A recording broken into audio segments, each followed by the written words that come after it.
and we'll get started. Hi everyone, I'm Claire from the Birchal team and I'm delighted today to be joined by Anna Ross from Kester Black. Before we hop into today's session, I would like to acknowledge the Wurundjeri people of the Kulin Nation from where I'm beaming in on in Melbourne and pay my respects to their elders past, present and emerging. And with Anna, you are not even tuning in from Australia, you're tuning in from New Zealand. Well, awesome to have you here. Thanks. I managed to escape some lockdowns just for a while because actually we're back at level 2 now, so it's fine. Yeah, Cool. amazing. Now, Anna, as we kick off, tell me 3 fun facts about yourself. Ooh, Claire. Okay. So I used to be pretty good at yoga. I would go to yoga every day for about 3 years, and I became a yoga teacher. So I never actually taught a class, but most people don't know that about me. And I've flown a fighter jet before. Wow. Yeah, it was pretty cool. I won this snowboarding competition, and one of the prizes was a fighter jet flight. And so it was like the pilot was in the front, I was in the front, and the pilot was behind me, and it was a joystick fighter jet with like a whole helmet and a mask and everything. It's super cool. This is in Wanaka. And then the other fun fact is I played rugby for 14 years. So yeah, I was pretty good at it. And when I first moved to Melbourne, I ended up playing for Victoria. Oh, wow. Do you know, I can now see that. I reckon after working with you, I reckon you'd have that tough, competitive, out there to win. Were you a gentle soul on the field, or were you pretty rough? I became not very good at rugby once I started meditating and doing yoga because I calmed down too much. Like, oh, do you know what? Someone else can get the ball. Gotta be rough. Fine. But yeah. Oh, fun. Tell me the 3 things about you then. Okay, so 3 fun facts about me before we kick off with the investment opportunity is when I was in year 6, I was the Wicked Witch of the West in the school play. And I've carried that character with me throughout my life. I have 5 alpacas called Stella, Dusty, Flossie, Snowy, and Pedro. And where do you keep these? I've got them at my family farm, and we've had them for like 15 years, and they're just great. And my dad calls them paddock statues. And my final fun fact is I can do a really good Chewbacca impersonation from Star Wars, which if everyone's very good today, maybe I'll do at the end of the webinar. Awesome, thanks for that. On that note, obviously everyone is here to learn more about Kester Black, this awesome investment opportunity, and actually what it all means, how the investment thing works, and also how Birchal works as well. So we're getting up a little bit of a slide deck with some of the questions we're going to run through in a sec. But before we do that, Anna, just give us a recap. Everyone here obviously knows Kester Black and what the awesome brand does, but we'd love to hear your origin story and why you're raising capital. So I studied fashion at Otago Polytech in New Zealand, and I studied fashion because I am really dyslexic and I never learnt my times tables, and I dropped English, maths and science pretty much as soon as I could. And then I ended up just dropping out of school altogether.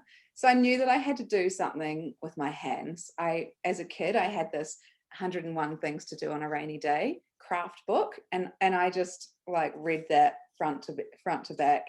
I was always making those like little paper crepe flowers, you know, like with anything with a pipe cleaner that I could get my hands on. So I'm a real tactile person. I like to, as soon as I walk into a fashion store, I just rub my hands across the whole rack, you know, go just everything has to feel good. So I studied fashion, and I really just like creating things. So I have a real passion for design.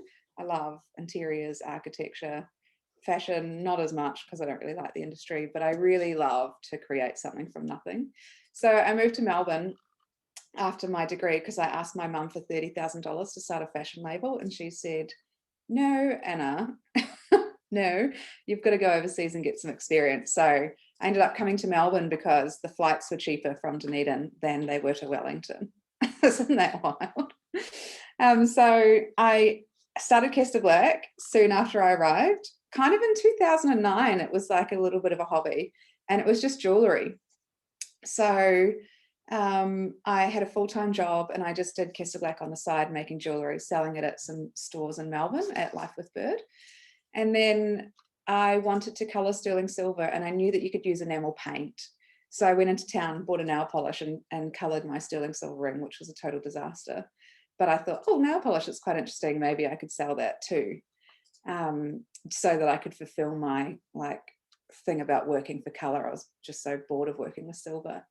And it was at that point that I started to look into the industry, and I thought, what is this? Because I obviously played rugby, had never worn a nail polish in my life until that day. So it was kind of a steep learning curve for me, but I really love to, and I'd say that one of my skills is to learn something new. Like, I'm really good at learning new stuff. So I looked at the industry and thought, this industry is rubbish. I wonder if I can do it well. You know, if I can take a consumable item and do it in a really great way. And I guess that's how Kester Black was born. We had 6 nail polish colours at the start, and I tripled the business revenue in 3 months, in the first 3 months of launching the nail polishes. So it was a really organic process for me. And then I didn't really take it very seriously for the first few years. So we've been going for 7 years, but I still had a full-time job. So it was just a hobby. And it was about 2 years ago that I really decided it was going to be what I wanted to do for a very long time. And so I thought I'd better start taking it a bit seriously. And the reason why we're getting investment now is because Kester Black, I truly believe in the brand. I believe in the product quality, and so do almost all of our customers. They think it's fantastic.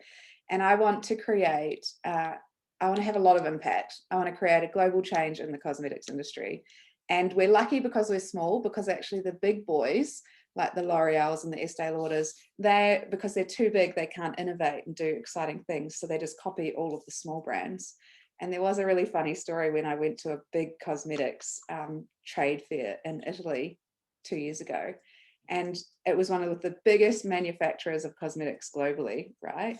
And I went in, and they gave me a little book on trends. And the first picture on the front page was a Kester Black picture. So I feel like we are getting some reach, even though we're quite small, but this capital will help us to grow fast and have more of an impact on the industry as a whole. Amazing, because it's actually quite a small team behind Kester Black in terms of the core team. So I think the impact that you guys have made based on the woman and manpower that you've got is just extraordinary. It's over $1 million in revenue at the moment per year, isn't it? It's just incredible. Amazing. So final question about the company before we probably hop into the investment Birchal questions as well. And everyone you'll be able to see what the questions are. And then if you've got a question for us throughout this chat, please use the Q&A button down the bottom, not the chat.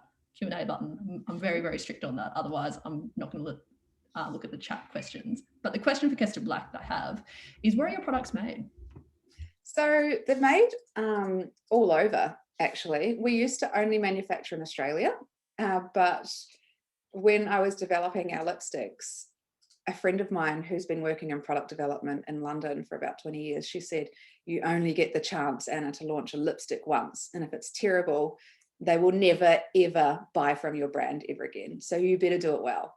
So I couldn't find a manufacturer in Australia that really had as high quality as I needed it to be to feel comfortable with launching the product. So we ended up manufacturing lipsticks in Italy. And if you think about the cosmetics industry history, it all started in Italy, really.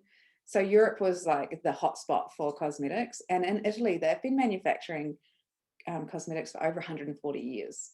And in Australia, only about 40 years. So the technology, the innovation, everything in Europe is sort of much further ahead. And actually, Europe itself has the strictest cosmetics regulations globally, and especially when it comes into not testing on animals and all those sorts of things. So I decided that if we were going to manufacture overseas, we would manufacture in Europe. So we make nail polishes in France, lipsticks in Italy. We make some products in Australia. We make our eyeliners in Europe as well. And then we do manufacture our packaging locally. So we use Australia and New Zealand manufacturers to print off our carton boxes and things like that. Yeah, absolutely fantastic. Oh, I'm so excited to see this brand grow and all the people that have come through and expressed interest so far. I think we're almost at like 1,400, which is just for Birchal Records, is just way up there in terms of interest in this campaign so far. So it's super, super exciting. I'm going to share my screen, and then just while I'm getting that set up, we can hop into the questions. So let me know how we're going with this and if this is working the way we want it to. And so when we were speaking, when Claire and I were speaking, I was sharing with Claire about how many questions I was getting in regards to, oh, it's my first time investing and can you help me answer these? So I really wanted to make this webinar the goal of this webinar is to try and make any of our customers really comfortable with what crowdfunding is or investing is, and just to answer all of the questions that I've been receiving, because it's really exciting that Kester Black might be a lot of people's first investment, and I'm very honoured. So I just wanted to take Claire's time and get her to explain things to us so that we're all really clear about it. Yeah, and very, very happy to. So do you want to ask me, can everyone see my slide that I've got up now and you can see those first questions? And do you want to ask me the questions? Yeah. How do you want to go? Yeah, no, that's cool. So tell us a little bit about Birchal, Claire, because even Birchal's story is really fascinating to me. So Yeah, so Birchal started about 2 years ago as one of Australia's first licensed equity crowdfunding platforms. So you would have heard about platforms like Kickstarter and Indiegogo, which is what we call reward-based crowdfunding platforms. And basically what it means is that you make a pledge in return for a product or a thing or a service. So it's a really popular way using Kickstarter or Indiegogo to launch a new product. You might need to make 20,000 units, so you get 20,000 people to back you, and then you can go into production, which is really exciting. Equity crowdfunding works a little bit differently in the way that investors make an investment into a company, into an Australian private or private limited company or a public unlisted company, basically companies that are not listed on the stock exchange, and they have to be under certain thresholds and meet a bunch of ASIC requirements to use our platform, our process. But it's basically a mechanism in which a company can invite a large number of investors into their company, and it's really well suited for early stage companies or growth companies as well. It's not so well suited to companies who are just starting out necessarily, who have got no traction, no revenue, and absolutely sort of nothing going on in the market. But it is a really, really good way for a brand who's got consumers that love the brand, people who use the service or buy the products. You know, if that brand wants to grow, then what nicer way for that company to raise the capital and grow than to have people who buy the product and who love what the brand's all about actually invest into it as basically micro investors. And help them get to that next stage. Yeah, cool, yeah. Awesome. And so this is the main question that I get asked, and because I feel like there's so much industry jargon, like what is an EOI and where are we at the moment in this EOI campaign, and then what is an offer and what does that campaign look like? And we've been trying to make this really clear internally with a wee diagram, but I'd love to hear how you Yeah, totally. So, you know, companies come to Birchal and they want to raise capital. And everyone wants to raise, you know, an X amount of money. But what we try to do when they work with Birchal is help them understand what the market interest is in their offer. And we find that our algorithms and our data is actually pretty accurate. So the EOI, which stands for expression of interest, it's a 3-week campaign we run with every company that we work with. And the idea is that people go, this is a great company, this is really cool. They don't necessarily know much about the investment yet, but they really love what the company does. And we get people to basically sign up to an investor wait list and give us a rough indication of how much they might be interested to invest, which basically is information that we help give the company in terms of, great, here are the 1,400 people that have expressed interest, that really love what your company does, which really like sort of the vision and the mission that you have at this time. And then we can help companies like, you know, you and Kester Black put the right parameters around your offer and your deal to make sure that it is actually matching that market interest. You know, because we don't want a company that only receives, let's say, $200,000 worth of interest, then go out and try and do a $2 million raise, because it actually just doesn't make sense. Whereas a company that comes through, you know, they get a certain amount of interest, then it's great because we help you match that to, you know, the offer terms.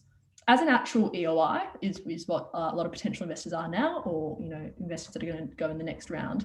The benefit of you expressing interest in these campaigns early is not only that it helps us help Kester Black help you ultimately, but it also means that you can get behind the scenes and learn a lot more about the company before that investment opportunity goes live. And it also means that you're going to be one of the first to see those offer terms and the offer document when it's ready to be released in draft form, and then the actual investment itself.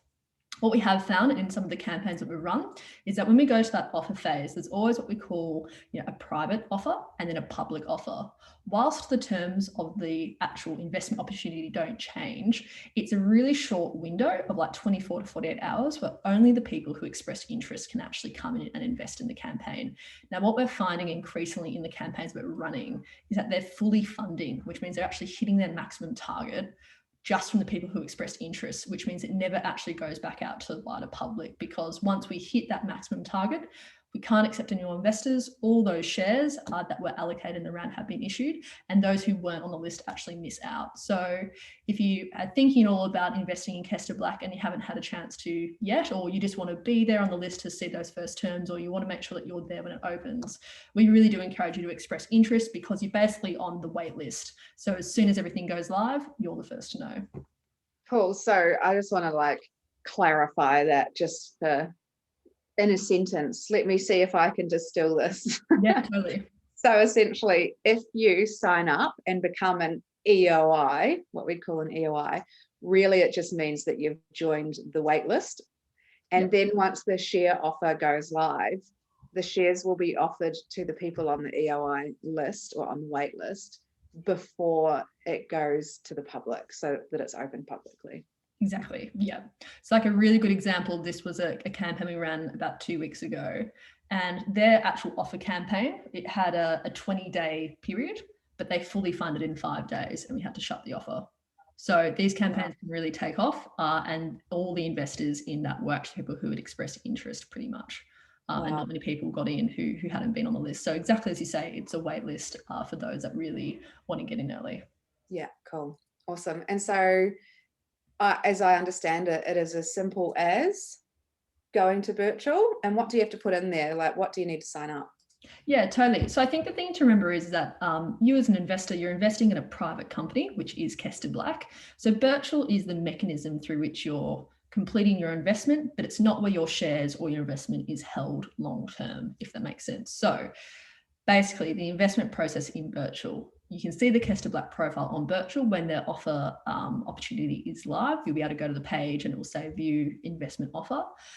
There's a 7-step process to complete your investment. You pop in the investment amount that you'd like to invest after you've had a read through the offer document, which is basically the prospectus, the IM. It's got all the details you need to help make your choice whether you'd like to invest. It's got the company constitution. It's got what's called a subscription agreement where you're subscribing to the shares. And I just want to make a note that they are fully owned ordinary shares. You're not held in a trust as a shareholder. You're not sort of in a weird syndicate. You are, as an individual, a company, or however you choose to invest, you are a real person on the cap table of Kester Black once you invest through this process. But there's a 7-step investing process through Birchal, and the only thing you need is your ID. And that's actually it. You just need an ID so we can, check that you are a real person as you're going through and investing, and actually a mobile number so we can verify, via your mobile. If you are looking to invest from overseas, just reach out to the Birchal help, because we can help sort of verify you in a different way if you don't have an Australian mobile number. But once that investment has finished, what that means is that you've created an investment application. And Birchal's got that in their back end. So then it will come time for you to pay for your shares, whether you choose to do that via direct debit or by a bank transfer to us, or how that works. And we hold that money in a trust account. Once Kester Black has issued you your share certificate in Kester Black, once that campaign is successful, we then will give that money to Kester Black, and ongoing, you'll be a shareholder of Kester Black. Birchal's role is done in terms of we've helped Kester Black, bring all these shareholders in, and that we do the money management and transfer that to the company. So recapping, it's a 7-step process. You need a mobile, and if you don't, just let us know, and you'll need a form of ID to complete your investment through the Birchal platform. And so just to clarify, when you have to pay for your shares, that's not when you sign up, is it? It's when the share offer goes live and Kester Black issues the shares to you. Yeah, so when you complete that investment process, it's 7 steps, and once you pass step 5, that's the confirmation that you have applied for shares. And then I think it's step 6 is you pop in how you're planning to pay for your shares. And then the Birchal platform will give you emails and updates about when we're looking to withdraw that money to pay for your shares. And so, and just on this, not that it's on our question list, but there is a 5-day period where you can change your mind, can't you? Yeah. So it's called a cooling off period. How does that work? How do you change? So under the subscription agreement, which investors sign up to when they invest in Kester Black, there's a 5 business day cooling off period, which basically means you can go, well, change my mind, don't want to do this, and you can cancel your investment, no questions asked. The only caveat to that is that if you invested more than $10,000 in the company, you're actually considered a wholesale investor, a sophisticated investor, and those cooling off rights don't apply to you because you're not a retail investor. But if you do invest less than $10,000 within that 5 days, you can cancel your investment, and that's great. After that 5 days has passed, you're contractually obliged to pay for your shares and become a shareholder in the company, because that's what you've signed up to when you bought your shares. So we give you that 5 days to, think about it. If you don't want to proceed, that's all good. But after that 5 days, you're legally bound to hop on board. Cool. I do have a question here from Warwick, though, that is really related to what do I need to sign up and invest? What if you're a trust? What do you need to have as a trust? I can send you through some information and put that in our follow-up email about how to invest as a trust. So as it goes through, we'll need to have, I think it's the trust it's either ABM or ACN, but we'll need to have the identity number of the trust and things like that. But as an individual, we verify the individual's identity as they go through that and match that up in the back end. Cool. I can send you more information on that. And if you'd like to ask me more about that, we can also rope you into the team that also can help out further with that. Perfect. And so what do potential investors get to see about Kester Black before the offer goes live? Because I mean, we obviously can't expect people to put money into a company they don't really know anything about. Yeah, totally. So at the moment, you can see the Kester Black pitch video and the Kester Black profile. What's happening in the background while we're running this expression of interest campaign is that Anna and the Birchal team are working furiously in the background to get what's called the offer document ready for potential investors to view. So the offer document's about a 20 to 30 page document where you learn all about Kester Black and the history of the business. You get to see the last 12 months of financial statements, which includes a profit and loss, cash flow, statement of changes in equity and cash flow. I think I know the other one, but I've forgotten what the other one is. But all balance? Did you get the balance? Did you do balance and P&L? Yeah, P&L. There we are. I do know all what all the reports are, but yeah, the 4 key financial reports that you can have a bit of a look at. You get to see the terms of the offer, so the share price, who's already involved in the business as a shareholder, the terms and the rights associated with your shares. And usually what happens in all of these campaigns is that the EOI list will get to see a sneak peek draft preview of this offer document, about sort of 12 to 24 hours before the offer goes live, and you'll be able to double check with the Kester Black team if you've got any questions there. Cool. You've kind of answered the where will I find my shares. So how long does it take to get my shares? Wasn't it only, how long does it take for people to get their shares once they've invested? Yeah, so it is a little bit of a process. So Kester Black as a campaign, they'll have a minimum target and a maximum target, which we will reveal in all good time when the offer document comes out. Basically, as soon as Kester Black passes their minimum target, their offer is deemed successful, and we can start, taking funds from the investors for their share applications. It's once the campaign has finished and it is deemed officially complete that we can actually go about the task of issuing the share certificates and creating that process of sending the investors over to the share register provider, getting them to issue the share certificates, and then giving Kester Black the money for that. So this process, that was a bit of a long bit of context and background, but the process to get your shares can take anywhere from 2 to 6 weeks, depending on when you invested and how that settlement process goes. But it's a little bit longer than people expect. I think some people expect it's a bit like buying a pair of shoes that you buy and then it's shipped to you immediately. There is a bit of a processing period to get your share certificate, but you'll be able to check in and see what your status is and where your shares are at and where we are in the process at any time in your Birchal portfolio. Cool. So we have sort of covered off how do I pay for my investment, because that was that you can put in your preference. Well, what are the options though? Yep. So there's direct debit, which is our recommended version because it just happens and you don't have to think twice about it once you've completed your investment application. There's also bank transfer, and if you are investing from overseas, you can choose to do an international bank transfer as well. We will eventually have an option to do direct debit, not direct debit, sorry, a debit card, which is really exciting. I don't think it will be ready in time for this campaign. I'll double check that, but we are adding more payment methods in the future. But at the moment, those are the two key ones. So if you've got an Australian bank account, you plug in those details and then we'll send you an email about 24 to 36 hours before we plan to withdraw the funds via our payment partner. Or you can choose to do a direct bank transfer where you choose to send the money to us on the date that we ask. Yeah, cool. And so what about if I have a self-managed super fund? Can I invest in through that? Yes, you can. Yeah. Wow, that's cool. Yeah, very, very cool. And we've got a really good little help guide about, what sort of investor am I? And it tells you, if you're planning to invest as an individual, as a trust, as a company, or a self-managed super fund, basically in that 7-step investment process, how you go about that and what sort of information you pop in. Okay, cool. All right. Well, so this next question is, can I invest on behalf of someone else or co-invest with someone? Yeah, so investing on behalf of someone else. At the moment, Birchal doesn't have the ability to give shares to someone else. And we actually often get questions about investing on behalf of a child. So at the moment, investing in a company through the Birchal platform is only really available to people who are over the age of 18, as per the ASIC regulations that we are very, very closely governed by. However, you can invest as part of a trust. And you can put that child's name on the trustee trust structure, and we've got a guide for that as well. As some parents, and they're technically holding the shares as someone who's over 18 or a guardian or whoever, but that person's name pops up on the share certificate if they're doing it for a child or someone under the age of 18. So when it comes to co-investing with someone else, really similar. We can only really accept investments as individuals. So please don't put down, Debbie and Ross, Brown. As the two investors. If you plan to do that, we recommend doing that through a trust. Otherwise, the system will reject you because we can't verify your identity. Okay, cool. Right. And the last one, can I cancel my investment once I make an application? Yeah, so that's sort of back to that 5-day cooling off period rule that we were talking about before. So that's very much within 5 days of making your investment, you can cancel it, no questions asked. And after that, yes, you won't be able to cancel your investment. Cool. Thanks, Claire. Alrighty, next page. So some questions for you, back to you.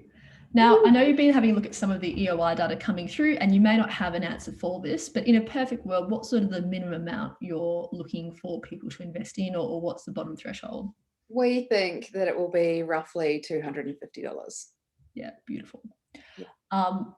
Now, can they sell their shares in the future? A bit of a caveat to this question for those of you listening. One of the really interesting rules around equity crowdfunding and the ASIC regulations that we do operate under is that we can't provide any return on investment information, financial forecasts, basically any promise to you that undoubtedly this will make you lots of money in the future. We can't say anything like that.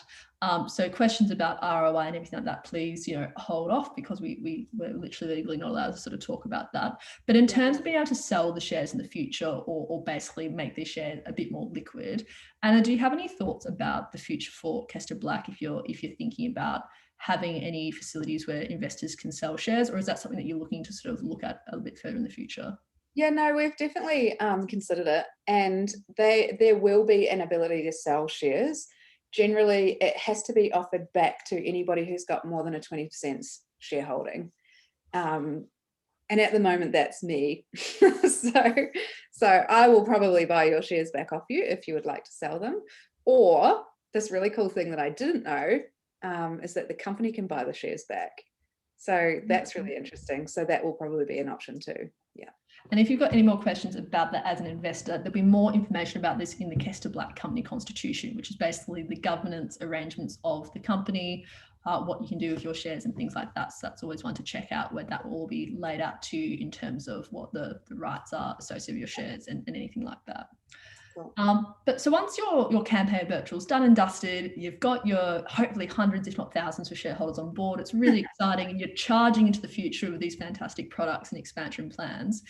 How do you intend to engage with your investors, and how often can they expect to hear from you? So, I mean, we'll keep in touch with everybody via our newsletter list anyway, and we do send quite a few newsletters. But in regards to investors only, we're thinking that about once a quarter will be really good, where we can actually start. We need a whole quarter to really analyze performance and be able to tell you how the company's been going after I've spent your money. So that is sort of like the more structured times to catch up. There will be, and it goes on to another one of these questions, a bit more engagement with anybody who is interested, as we would like to put everybody who invests onto our product development board. So expect to be hearing from me with quite a few surveys and questions, and I'm thinking that we could even set up a Slack channel where I can ask lots of questions directly to my community around product development. Yeah, fantastic. So in terms of the investment round itself, so often in these virtual campaigns, we have what's called a hybrid rewards and investments. So when people make an investment of, let's say, $500 or maybe $1,000, maybe $5,000, there's a little bonus or perk or thanks to be part of the investment round at this point. Have you got any thoughts apart from your product development team about any rewards you might have on offer for investors, or keeping it pretty under wraps at this point? There definitely will be product involved, but we are yet to finalize at what amounts that will be. So there will definitely be perks, but any investor gets onto that product development board. Yeah, awesome. Final question for you before we hop to the Q&A from the audience is, where can I buy Kester Black? Is it just through Kester Black? It's mainly through Kester Black, so kesterblack.com or nz.kesterblack.com if you're in New Zealand. And the reason we did that was to control brand, but there are a few stores that still stock our products. There is a couple of stores, A Quirk of Fate in Northcote in Melbourne, and Muskrat's Vintage in Melbourne and Fitzroy. And then in the UK, you can buy it from Liberty London, but I don't think anybody's really that interested in going to London. Well, they're probably very interested in going to London at the moment, but maybe not to buy Kester Black. So there are a few stores around. I mean, we've got a store in France and a store in Sweden, but in Australia, pretty much online, and same with New Zealand. Yeah, awesome. Now, Anna, we might hop to some of the Q&A from the audience now. As I said, if you've got any questions for us, please pop them in the chat. If we don't get through them all, we'll be putting in our contact details so you can contact Anna and I directly after today's session if you need. I've got one question though from Emmy, not in the question section. So what fees is Birchal charging me as an investor? Yeah, so it's actually free to invest in companies via Birchal. What we do is we take a 6% success fee on the amount raised, which we deduct from our fee for Kester Black. But you as an investor don't get charged to invest through the platform. Perfect. All over to you, Claire. Beautiful. So question from Matt is, how is the investment going to be used to increase business? I might just stop my share and hop to this. I'm back. So the first part of our growth strategy is to invest quite heavily in digital. And over the last 3 months, we have been testing our ads and increasing our return on advertising spend. So we have seen quite, I think, an impressive increase in that over since March, actually. So what usually happens when you increase spend, so say we might be spending, I don't know, just to keep numbers square, $10,000 a month, and say we increase that to $100,000 a month. Often if you just throw lots of money at a campaign and ads, the ROAS goes down. But we have been increasing our spend quite significantly, but also increasing our return on that spend. So that's been really promising. So the first part will be digital marketing. The second part will be doing some more product development, because at the moment, if you just don't love eyeliners, lipstick and nail polish, you can't really buy into Kester Black. And even if you don't wear, we get a lot of feedback from people saying, I don't wear lipstick, but I love your product, you know. So we want to create more products that more people can wear. And then there will be an international expansion part to that as well, once we've got things humming in Australia and New Zealand. Oh, awesome. And have you found that COVID has increased or decreased sales for Kester Black? It's done both. So quite interestingly, before COVID, we were 90% wholesale business. And of course, when all the Melbourne stores closed down, we pretty much lost all of our customers. It was pretty scary, very scary at the start of COVID for me. I thought we would lose the whole business. And we were so lucky that we just rebuilt our website. And as soon as COVID hit, pretty much in March, we increased sales online. And in the last financial year, we increased it 127% online. Wow. So although we had a huge decrease in wholesale, we had a huge increase in e-commerce.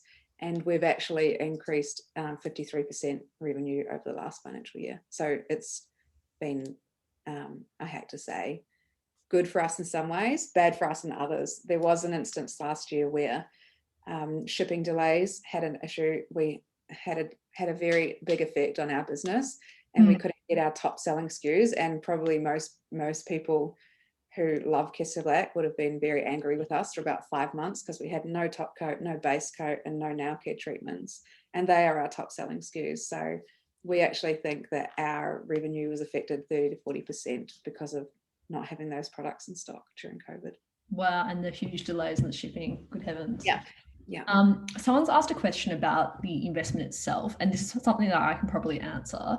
The question is, do you know anyone who can provide financial advice to the potential investor community? Example, if you're an investor residing in New Zealand, willing up to invest up to 10K, questions about return on investment, taxation, etc. So the official answer to that is, when seeking independent financial advice before you make your investment, look, I recommend anyone who's looking to invest in anything to seek some independent financial advice if it applies to you and your tax situation. So people you can go to talk about this would be an accountant if you've got one, and if not, having a look at an accountant that might be able to understand your financial situation, or a financial advisor. But yeah, we do recommend, I'm sure there are government sites both in Australia and New Zealand that you can basically Google. Money Smart is a really good one in Australia to basically work out who you should go to find out this sort of financial advice and if this investment is for you. Yeah, and so important though, because I was on an Instagram TV yesterday with Cherie from One Roof, and I was lolzing about some of the early investments that I made where I'd made a heap of money, bought shares at the top of the game, and then I came out on top $20, but maybe not the best use of funds for me. So really important. And if I had spoken to somebody who was a bit smarter than me about investing when I first started, I probably would have done better. A week of free coffees technically on that particular investment would be great. It was so funny. Cool. So good. Someone's asked about paying from overseas and from New Zealand. So again, one that I might quickly hop in and answer. So we do accept investment from outside of Australia, but as to what I just said before, you do need to work out if it's going to be the right investment for you based on where you're from, because you are investing into Kester Black, the Australian company, not Kester Black, the New Zealand company. There may be tax implications for you, but please speak to a financial professional to help you work out how that might impact you. In terms of actually paying from a different country to Birchal for this investment, we actually have a partnership with a company called Wise, used to be called TransferWise, and that's how you can send money from overseas. And there's lots of information and details about how to do that via the platform as well. I hope this is not investment advice, but Wise is very cool. We use it for our business. I actually really like the platform. So yeah. Cool. And then that's just following on to another question. Are there any international bank transfer fees charged to a retail investor residing in New Zealand? Again, I'm not 100% sure. You'll need to check the terms and conditions of Wise if you're choosing to use that platform, or whichever platform you decide to use to send that money across to us. A question that's come through is, will Kester Black be listed on the Australian Stock Exchange? What is the form in which the shares can be resold by investors? So again, you are investing into a private company. So Kester Black is not on the stock exchange, and I don't think there are plans for you guys to think about listing in the future. We've thought about it, but it's pretty onerous and very expensive. So we found that Birchal was definitely a better fit for us at the moment. Maybe one day, but not in the near future at all.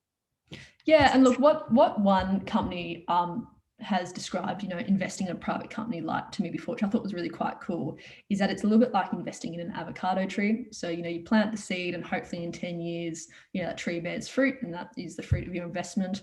But anything could kill the tree.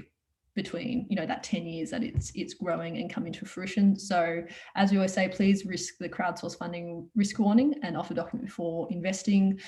Questions on how you can sell your shares or where those shares can be resold or the facility for that will be in the company constitution and in the offer document as well. So definitely have a bit of a read of that before hopping into this opportunity.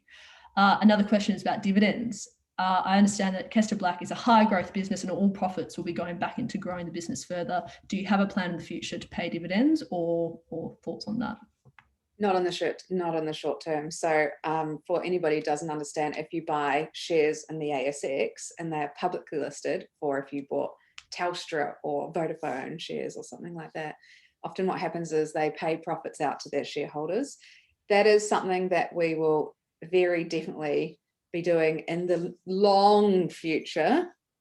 Well, that's what the plan is, but not in the short term. So probably not within the next 5-ish years at least. Yeah.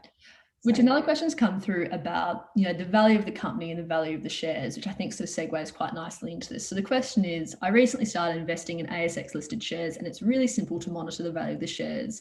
Is there a way to monitor the value of Kester Black shares if I invest? I can partially help answer this, but Anna, if you want to hop in. Because I don't really know how to answer it. Yeah. So guys, you know, really when it comes to investing in a private company, let's say, I'm not 100% sure if this is the terms at the moment because I haven't looked at the most recent copy of the offer document, but let's say it's $1 per share in Kester Black and Kester Black is valued at X valuation. Because it's a private company and these shares are considered to be, you know, liquid, so, you know, harder to buy and sell than they are on the ASX. Valuing a company, especially a private company, is quite a static process and it's not something that fluctuates day by day with the buying and selling of shares. So companies only really choose to undergo a valuation every few years or basically when they need to when they are a private company. So for example, if Kester Black is looking to sell more shares in the company to potentially take on more investment, if it comes to a point where a bigger cosmetic brand would like to buy Kester Black, it's usually at that point that the company will go and have a revaluation of the company and you'll understand then what your shares have grown at. So to answer that really simply, the day that you buy your shares, let's say it's $1 per share, it will remain that way until the company decides to get themselves revalued. And hopefully in that scenario, the shares are actually worth more. So it's definitely not a daily minute by minute changing thing. It's something that changes when the company decides to get revalued. So I hope that sort of answers your question a little bit, but sort of segueing into that, Anna, do you think there are plans to raise more capital in future for Kester Black? This will go to answering one more question that's in the Q&A of how much are we looking to raise? And at the moment, we're looking to raise between $2 and $3 million. And that is quite a significant amount of money for us to do everything that we need to do to get it to a point where it's sort of like businesses go through these stages of business. To get it to $1 million is the first big sort of milestone. And then there goes through this like big dip. And the next sort of stage or change of businesses is at around $10 million. Or staff numbers, it's usually around 20 plus staff, $10 million or 20 plus staff. So this money should fund us up to that next stage, and I think that it'll get us far enough to be able to either if somebody wanted to buy us, we could possibly sell then, or we would do another investment round much further into the future, probably after 3 to 5 years, to get us to that next stage where we're doing more than say 30 to 50 million or something like that. What do you think will be the most important to your growth and future success, or any risks that you see could derail that? Risk. What's the most important thing in future success? Probably our e-commerce traction. We've been working really hard on that.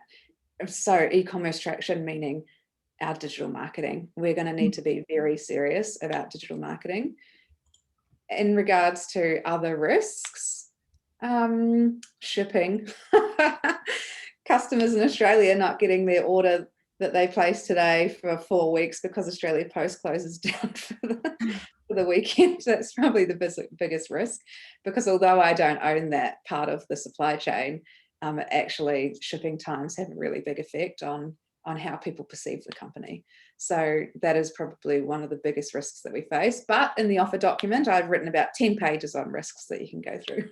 Oh, good. I'm very glad. The other question that's come through, which I know will also be another thing that will be in the offer document that people can see, is a bit more about the actual company structure. So I've had 2 questions come through about the idea of the 2 separate companies, Australian, New Zealand. How does the company structure work? Even with your hands, if you can do a bit of a diagram in terms of how the structure of Kester Black is laid out. Otherwise, I will also, as I said, let people know that it's also in the offer document as well. It'll be there in all beautiful sort of formatted too. Okay. So here,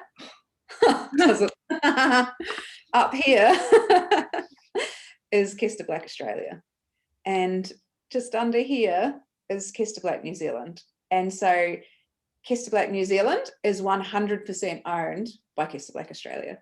So we chose to do 2 different companies, even though it costs more in accounting and it's a bit more of a headache, because it's really important with that e-commerce play that we're going to do, that customers aren't charged international transaction fees and that we have payment gateways available. So we did, for a very short term last year, close down the Australian side of the business because we were thinking about moving it back to New Zealand, as I had moved back to New Zealand.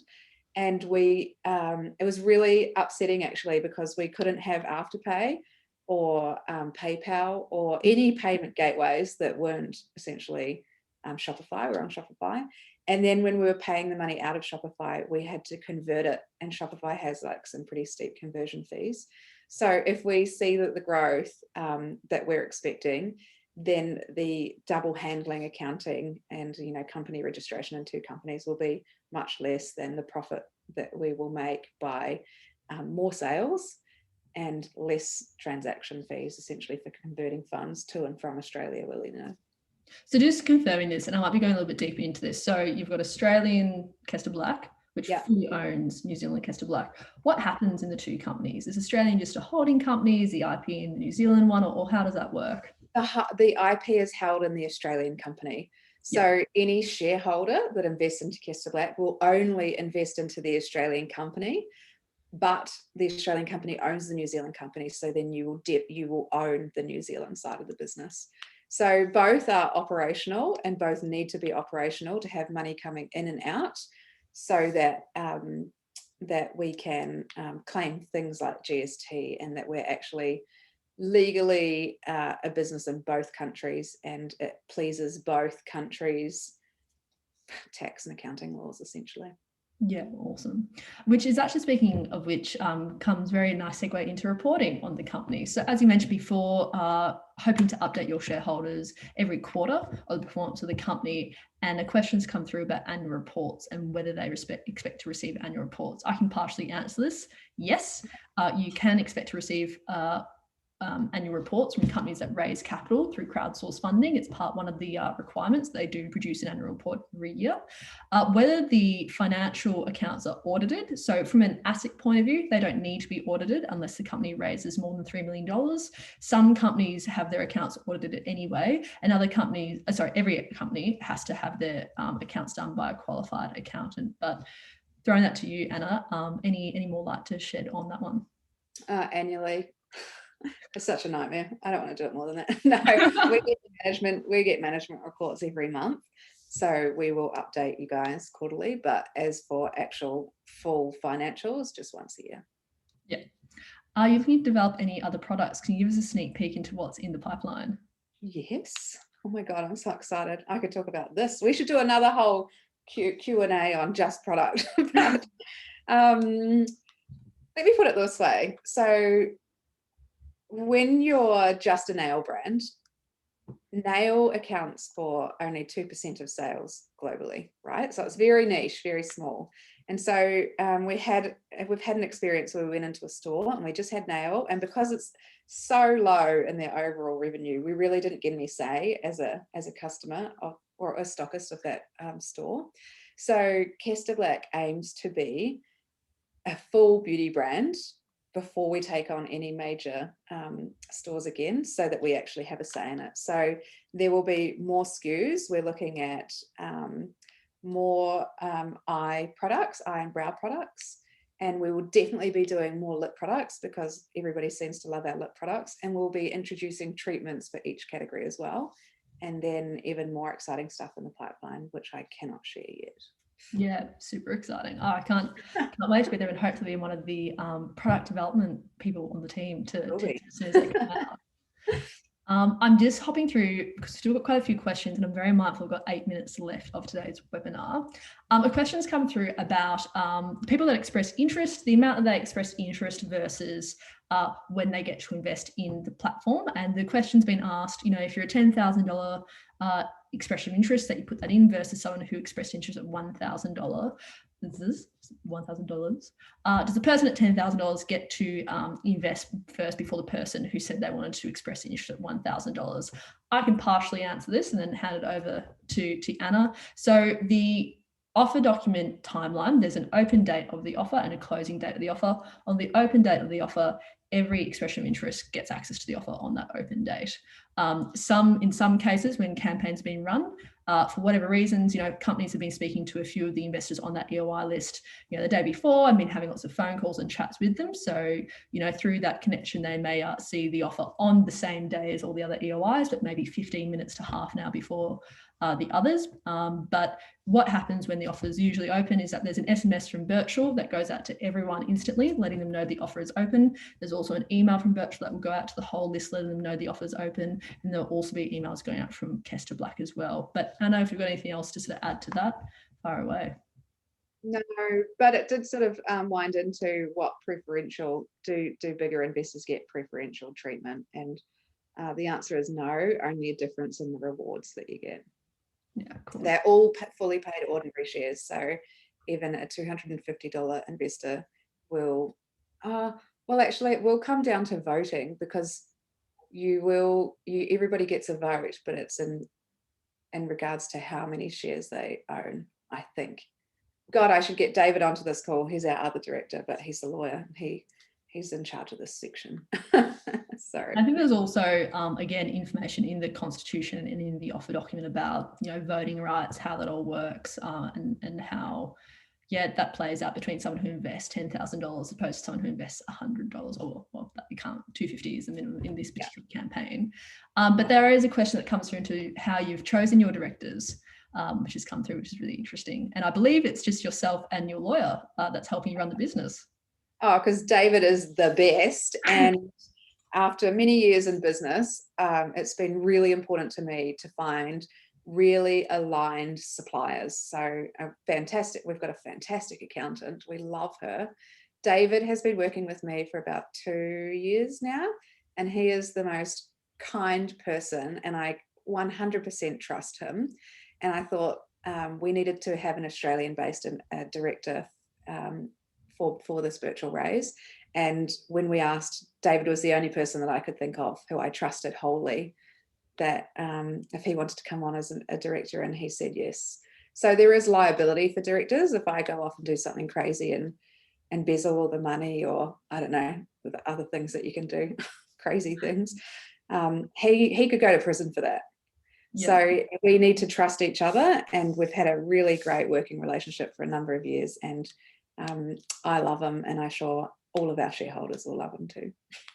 Have you got an advisory board for the company? So I know you're planning to have like a product development team. Is there any thoughts in the future to have, a few other people up there, not necessarily like direct directors of the company, but on a sort of a different panel, help guard the company morally, ethically, commercially, and all that kind of thing as well? Yeah, well, David is like a governance superstar. So he is on that board. At the moment, the official board is just David and I, but we do have a broader range of advisors. So Tracy, our accountant, she's on our advisory board too. And Simon, who's in charge of our digital, he has a lot of say into the input and direction of the company. We're definitely open to adding more advisors. And I've got a couple of people up my sleeve who I'm talking to at the moment as investors. So beauty specific would be very good. Yeah. Yeah. Incredible. And look, I think that's the thing to remember as well, is that Kester Black was an incredibly successful company, which is still in its early days, which is really exciting. So, you know, fleshing out these parts of your business, systemizing a lot of these things, adding people to your team and things like this is all in that really exciting future as well. And the people who are investing in this round are really buying in at the very ground level before hopefully this business really takes off. So absolutely so excited. Yeah.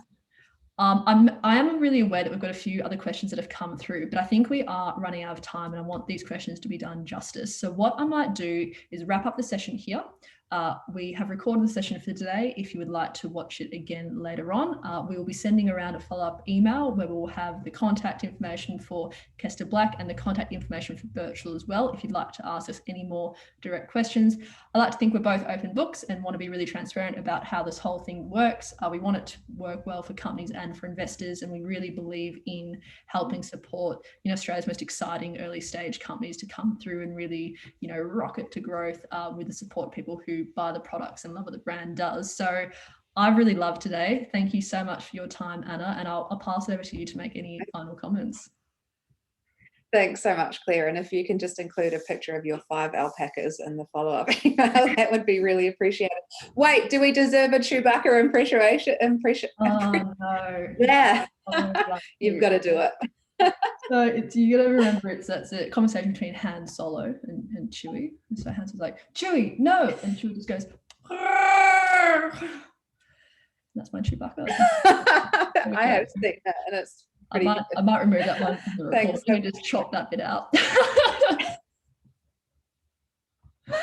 Awesome. Thank you. Guys, thank you so much for your time today. Have a wonderful, wonderful, wonderful Friday and, you know, a wonderful weekend as well. Thanks so much. Thank you. See you later, guys. Bye.